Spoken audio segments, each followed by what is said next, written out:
Rick? I'll call this city council meeting to order. We seeing no one for the open forum. I'll ask everybody to stand, please, and join us in the Pledge of Allegiance. I pledge allegiance to the flag of the United States of America and to the republic for which it stands, one nation, under God, indivisible, with liberty and justice for all. Thank you. At this time, I'd ask the approval of the minutes of the special city council meeting of July 14th, 2015, the special city council work session of July 14th, 2015, and the regular city council meeting of July 14th, 2015. So moved. Second. All those in favor signify by aye. Aye. Opposed? Motion carries.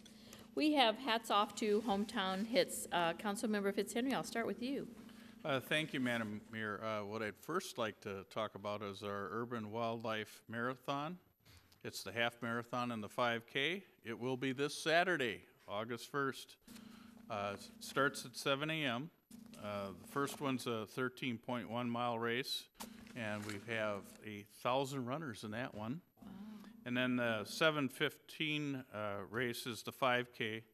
And am I correct when it says 300 runners on it? But it's all the proceeds are going to go to Wood Lake Nature Center. There's a course outline on the city website, and we encourage residents to go out and cheer and egg them on. Bring your cowbells. Have your hoses ready. I don't know what kind of day we're going to have yet, but some days it's been nice for even riding through the hoses. Brave. Yeah, and it's always a great event, and it really highlights Richfield.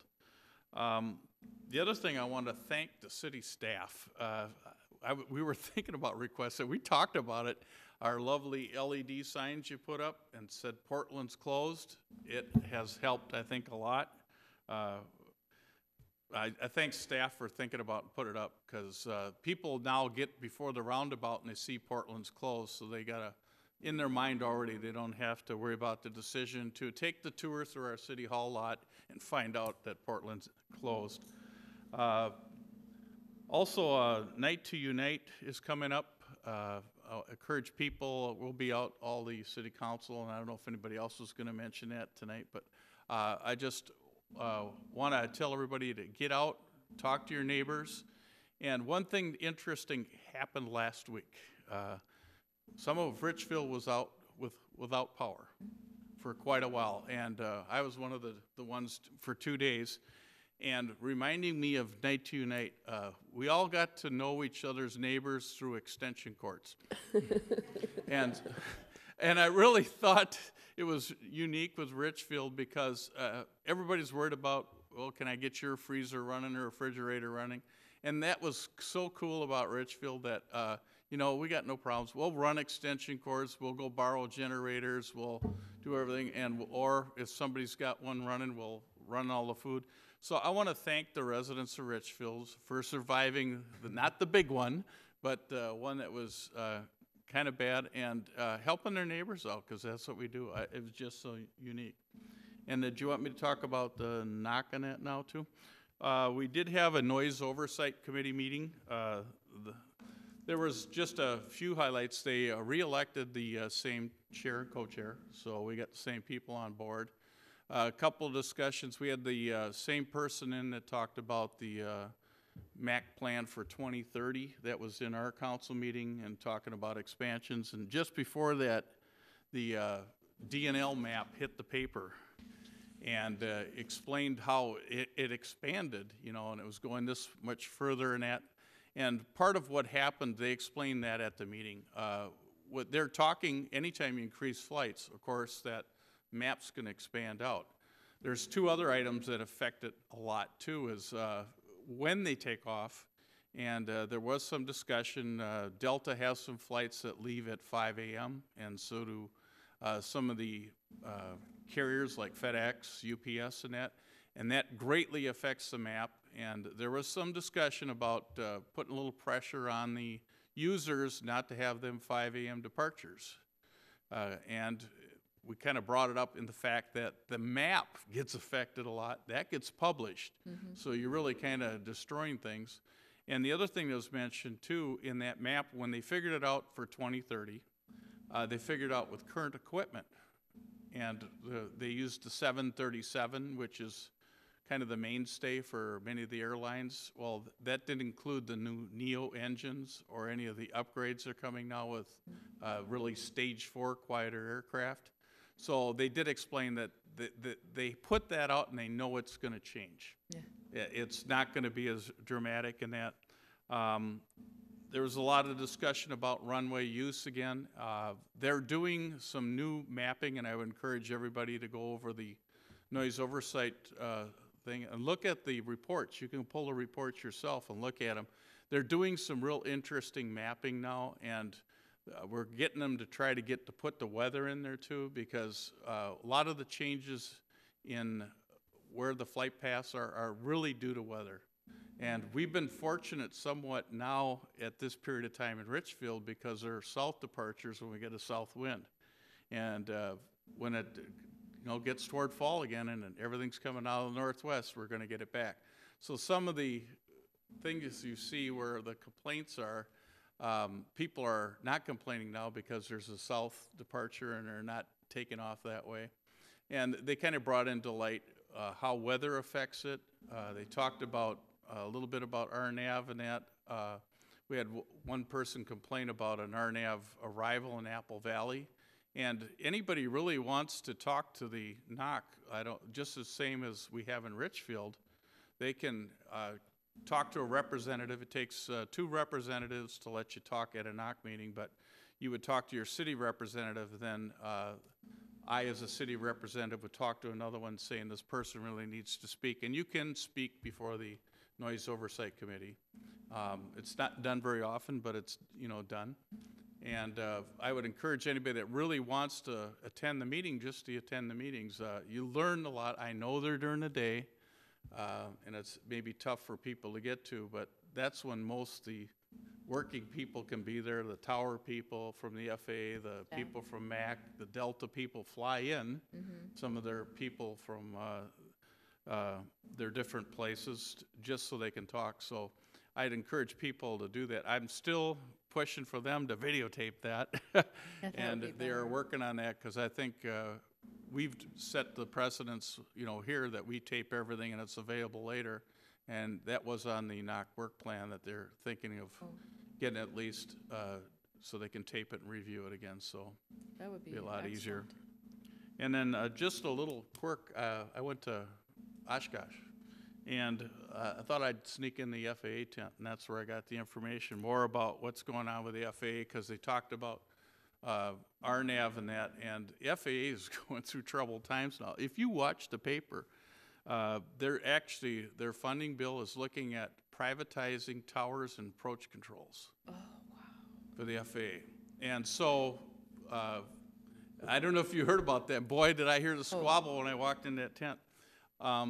So that's part of the funding bill and what's going on. So there's really kind of a lot going in the FAA now for trying to get things done. And I don't know if that was just a scare or whatever, but we do have a couple private towers in Minnesota. But to privatize the whole national airspace system would be a very unique thing. And I don't know how they would deal with unions and that. So when you hear about things going on in the FAA, think about that too. I'm trying to watch that, and it's very hard to watch because I don't know where it's coming from, but it's probably in the bill with appropriations and that. But that was the biggest thing I heard at Oshkosh, because I asked them about, okay, what about next gen, RNAV, and all that, and they just said, we're more worried about our jobs right now. So that's what I heard. So if that's a heads up, it is. Interesting. Michael. Thank you, Madam Mayor. And Council Member Fitzhenry took mine. I was going to comment on the storm as well, perhaps because I was also without power for a day and a half. But I saw a Fox 9 report 2 nights after the storm with people still without power. And they talked with a woman in Richfield, and they showed the extension cord going across the street, and she said, "Oh, this is just Richfield. This is our neighborhood here, and this is how we how we operate. And so I too want to just thank folks for putting up with, you realize how much you depend on that electricity when it's out for a day and a half, but it goes a long way when you have good neighbors. And I just want to thank city staff for also being out and about and picking up any of the debris that was out on streets and things like that. And like you said, it could have been worse, but when you don't have power for 2 days, that's quite the I just want to inconvenience. add to what he said, and the interesting fact was, they were complaining about the lights being out on 12th and Bloomington and some other spots, but the roundabouts were still working. So, Good point. And so that was mine, and so I'll pass it along. Councilmember Garcia? Okay, I've got two real quick things. One is VEEP, Back to School Drive, and you can leave school supplies at Bremer Bank, First National Bank of the Lakes. I think that's on Penn, right? Yep. Yeah. And Richfield Bloomington Credit Union, and then at Village Shores, which is the above Champs, right? But you can get through that side street. Anyway, these backpacks will contain. They're designed to contain all of the things that, like if you're a fourth grader, all fourth grade, necessary supplies will be in there. If you're in high school, then you'll get in the, calculators and all of that other stuff. So, let's give it a shot, because there's a lot of these, and I know there's Office Depot and Target had great sales for schools, and if you pick them up, I know somebody that buys a bunch of stuff and takes them over to Veep, and that really helps a lot. It helps a lot of parents, and it helps a lot of kids. Then the other thing I wanted to talk about also was Portland Avenue. That started July the 15th. And usually when a project like that starts, we're going to have, it takes us a little while to kind of work out, the best ways to do this or do that or whatever. But Public Works, Kristen Asher and Jay Henthorne, our chief of police, have really, worked hard to make, to answer these complaints and try to mitigate as much as possible. I live on Fifth Avenue, so, I get all that noise, and I get trucks, and I get traffic, but what can you do?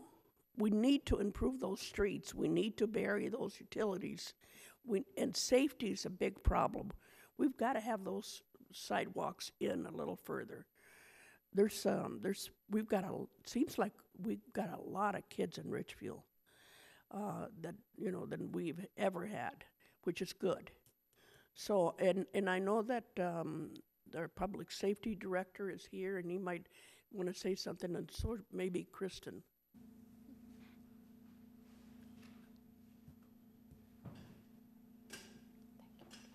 Thank you, Madam Mayor and Councilmember Garcia. We've been out in force, so to speak, since the construction project started. We've focused our attention with the emphasis on 4th Avenue, 5th Avenue, Clinton Avenue, between 67th and 73rd.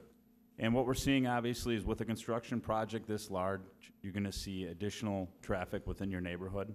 And what we're doing is we're monitoring the speeds, we're monitoring any violations that occur with signage and things like that. And while we have taken enforcement action due to some sign violations, most of the individuals are driving under the speed limit and obeying the signage that is out there on Portland Avenue. But we're still going to be out in the neighborhoods and making sure it's safe for the residents of Richfield. Thank you. I know it takes a lot of extra work to make things, kind of smooth out during the process. The other thing is too that, it's just like, that's progress. It needs to be done, and there's no way out of it. So we just need to be a little patient, and it's like, who wants their garage, to redo their garage floor or their driveway and all of that stuff? It just needs to be done, so you do it. And that's what we're attempting to do. Sure, Kristen? Mayor, council members, thank you. I'll just echo that, and patience is key for the neighboring blocks, because I think at first we expected it to be a little wild when people don't believe that the construction is actually happening until they can't go further. And then they just cut across and try to get out of there as fast as possible. And that raises some concerns for neighbors that aren't used to that kind of traffic. But there will be additional traffic just because your neighbors need to get home. And so the patterns of the neighborhoods will be different through the construction because there's no way to get home on Portland Avenue. So patience is key, and we just would ask anybody to be conscious of your neighbors when you're driving across, or past their home, and stop for the stop signs and things like that. But on the construction, they started tearing it up. They were gonna dig down and get into the utilities today, but the storm held them off. So hopefully it'll get dry and we got a really good contractor, so we're thankful for that. Well, give the website, the city's web. RichfieldSweetStreets.org. If you go there and you go what it's all about, you can get updates, and then you can actually sign up for weekly updates on the website. RichfieldSweetStreets.org. Great, thank you very much. I would just ask, how long is the space going to go, Kristen? Like right out here, what are they doing, 3 blocks or 4 blocks? They're doing from 67th to 70th, and just past 70th, they want to get through that signal this year, and then up 70th to 5th, they're replacing a storm sewer line. That's what we know. They have till November 15th. If it moves quickly, they'll wrap it up early. We just want them to make sure they get it paved before winter. And then if it moves really quickly, they might keep going south, but I don't think they're going to. Especially since day one, they already got delayed due to weather. So. Madam Mayor, council members, Councilmember Garcia, the one thing I would add is that, and you've said it a couple of times, Councilmember Garcia, patience. People have to be patient. When the street first closed down, and as Kristen said, people don't believe it, apparently. They don't believe there's construction going on. Apparently, when you have the barricades that say traffic only to City Hall, that doesn't apparently mean the person who's up there looking at the sign next, because they decide, I'll just go around that. Or the orange cones, they'll just drive over them. And so for the first couple of days, that's what we saw. Yeah. And, people just were confused on where to go. They were taken by surprise. And, the traffic has dramatically dropped off in terms of coming down Portland Avenue. But there's another issue and I want to have an opportunity, I think, to put together a neighborhood meeting and hold them here at City Hall. There's another issue, and that is when they start actually tearing up the street in front of City Hall, we're going to lose our entrance and exit onto Portland Avenue. That's going to be very difficult. We still have to conduct business at City Hall. We still have a police department. We still have a fire department. We still have a deputy registrar office and people coming to City Hall for permits and all the other activity. What's going to happen is we're going to have to put another opening into our parking lot that comes off of 67th Street. And it's going to take out at least 7, maybe more parking spaces. And it is going to make it more difficult for not only customers to find a place to park, but we try to hold open those spaces closest to City Hall, the main entrance, for our customers. But it's going to be very difficult for city employees. It's going to be difficult for our police vehicles. It's not going to be easy. You're probably going to have to go down to the basement instead of bringing in report writing. Yeah, they're going to run out of the basement. So another piece of that is there won't be enough parking for city employees. And where we park on 68th Street along the fire garage, that is going to all have to be reserved for our building inspectors, because they're not going to be able to exit again out of the front end of City Hall onto Portland Avenue, and they have to have ready access to a car because they're working on inspection permits all over the city all day long. So they're going to be parked there. Those are spots that city employees can't park on anymore. And so what I'm trying to say, and what I want to get through to the neighbors before it happens, is you will see more parking in the immediate neighborhood. And there's just no way around it. There's nothing else that we can really do with that. It won't be for a real long time, but it's going to be for at least a month or so or more that we'll be doing that. Yeah. So I'll get a word out to the people who live in the immediate neighborhood, and I imagine what'll happen is that parking will kind of, move to the west. And so you'll see it on Fifth Avenue around and 68th and 67th and that area, and maybe, a little bit down towards Fourth, but it'll be there. It'll be there for about a month, and people need to know that. Thank you. Thanks. I Councilmember? think that's a tale that's going to be oft-told over the next couple of years with the constructions going on. So I think that we need to pay attention and we need to be aware of it. One thing I was going to say is Councilmember Garcia occasionally thinks that I take what she says, plays off it a little bit, and sometimes turn it against her. What I'm going to say is good news, bad news. I don't think it's a secret to anybody that I was vehemently opposed to giving up 18 homes on 66th Street during the construction project over there. Interestingly enough, and met all the homeowners are going to lose their home, and some were angry, some may still be angry, but what I find extremely interesting is two of the people that are losing their homes have relocated in the same neighborhoods, having the same friends and the same place to walk their dogs and everything. And despite being upset at losing their homes to a construction project, they liked Richfield and they've been here long enough that they're staying in Richfield and they're moving into the same neighborhood, and I think that's outstanding. It's, once again, I said this many times and maybe it gets old, but I still believe it. It's a testament to the hold that Richfield has over its residents once you get here and once you get exposed to the people and everything that's good about it. So that to me is a prime example of people being upset about the circumstances, but finding a home in the same neighborhood and refusing to leave it. Yeah. Yeah, Good people. Yeah, Yeah. see, now that was good news, right? You bet. All right. Yeah. Well, and I think I've gotten calls and emails about the construction, and I want to thank Edwina. I was traveling in D.C. at the time, and her acting as mayor pro tem, I said, sorry, this falls on your plate. And she was so gracious to handle it and talk to a lot of folks and calls. But yes, I know it's quieted down, and I've talked to the city manager. I think we all did. And I'm really grateful for their quick response. They're working really hard to keep that calm, especially since school will be starting soon and we'll have children at bus stops. They'll be watching this really carefully. This is only the first start of this, though. Once we start tearing up the middle of 66th Street with the Met Council project, I mean, that's our neighborhood. I'm right off 66th Street. You're not much farther off than I am, Pat. So, our roads have been here for over 50 years.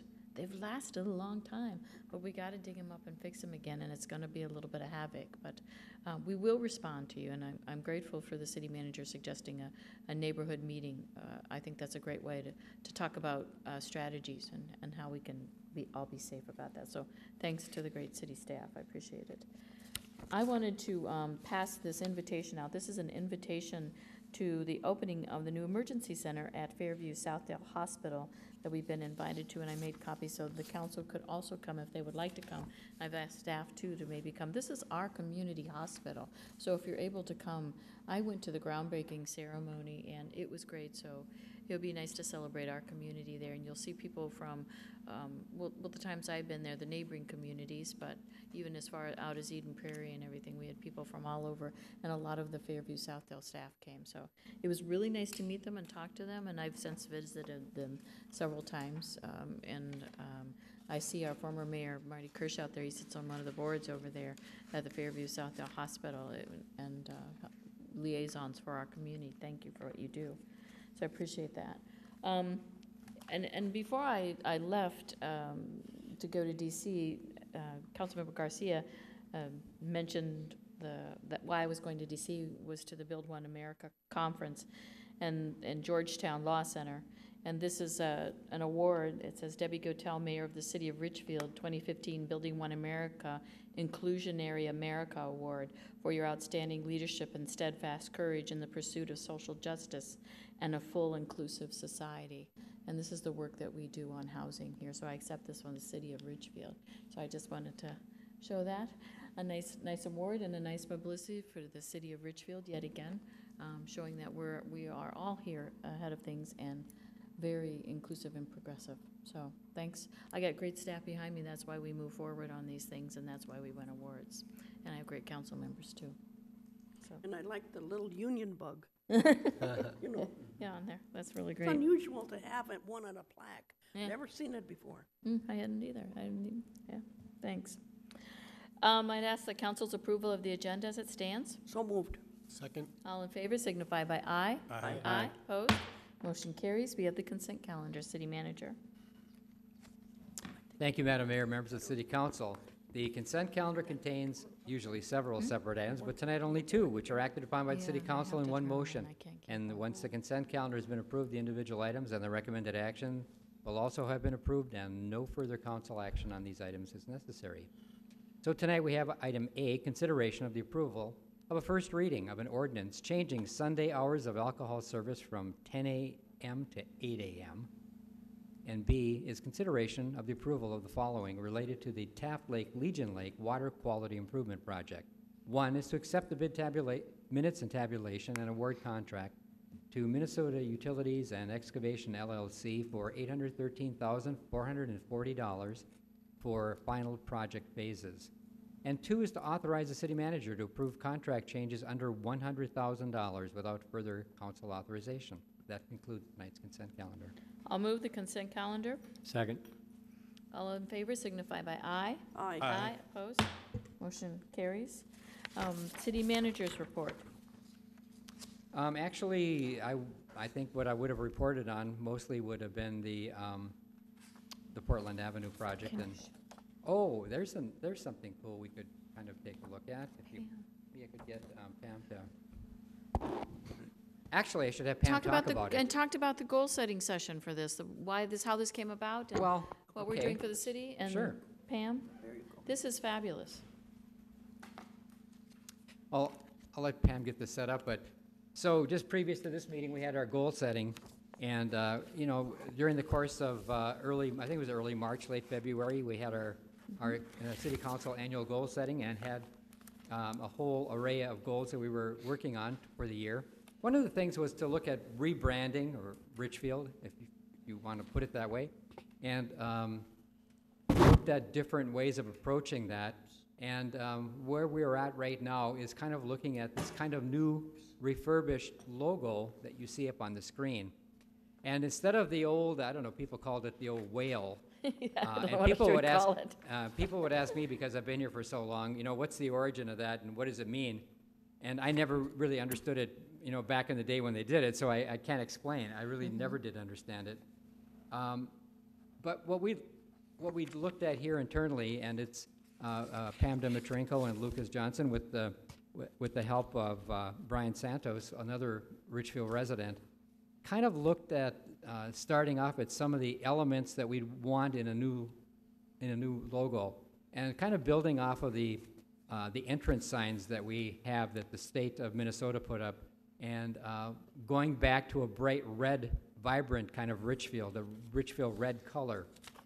And then along with that, make sure we maintain the urban hometown logo underneath it. And along with that, some kind of a subtle cityscape, urban cityscape behind it that shows what Richfield is part of, like the water, the cattails, the walking path, the Cape Cod kind of homes, the shepherd hook lighting that we use around on stuff, and some of the high rises we have in our downtown area. So we're looking at moving along to put something like this into play and kind of change and revitalize how we look at our city logo. Yeah, I think this is some incredible work, and when we talked about branding, you know, some time ago. I think this is really, really clever and really good, and I think Councilmember Garcia said it best. It's really nice to know that it's one of our Richfield city residents who is the designer of this. So really, really cool. Anything else? No, I think that pretty much covers it. Okay. Claims and payroll? So moved. Second. All those in favor signify by aye. Aye. Aye. Opposed? Motion carries. Seeing no further action, I'll call this meeting adjourned. Thank you, everyone.